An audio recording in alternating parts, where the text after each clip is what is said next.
परम पूज्य श्री पंडित जी महाराज की जय। श्री गिरिराज धरण की जय। यह बात स्वयं अपने मुख से श्री बाबा महाराज सुनाया करते। कहते कि एक बार वृंदावन में श्री उड़िया बाबा जी के आश्रम में तत्कालीन सुप्रसिद्ध रासधारी स्वामी श्री मेघ श्याम जी की रासलीला चल रही। उसमें जो रास बिहारी बने वो वर्तमान में श्री राम स्वरूप जी के नाम से प्रसिद्ध हैं। उसी समय परम पूज्य श्री बाबा सरकार के पास, परम पूज्य श्री पंडित जी महाराज के पास कोई भक्त आया और एक खोखा में पेड़ा रख के चला गया। तो पेड़न को देख के परम पूज्य श्री सदगुरुदेव भगवान श्री उड़िया बाबा जी महाराज ने परम पूज्य श्री पंडित जी महाराज को बुलावे की आज्ञा करी और बोले। श्री उड़िया बाबा जी ने कहा कि पंडित जी ले या अपने ठाकुर जी को भोग लगा दो।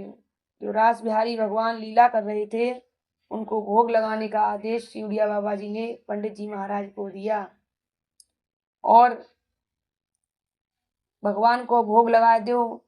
तो बाबा ने सोचा कि सदगुरुदेव ने कही है कि अपने ठाकुर जी को भोग लगा दो, या कारण यही मेरे ठाकुर जी हैं।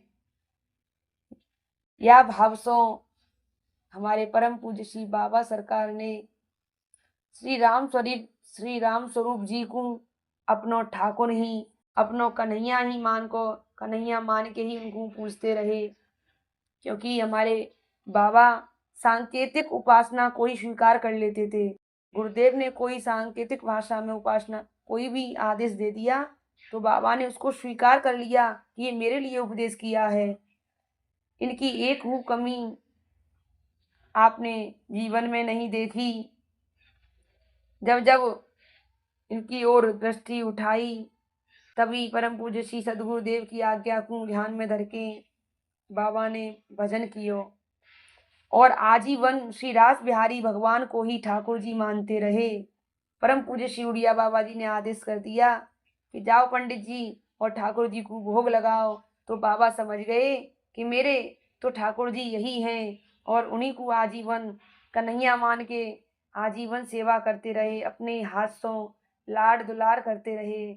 ऐसी दृढ़ता रही, ऐसी निष्ठा रही अपने सदगुरुदेव के महावाक्यन के प्रति।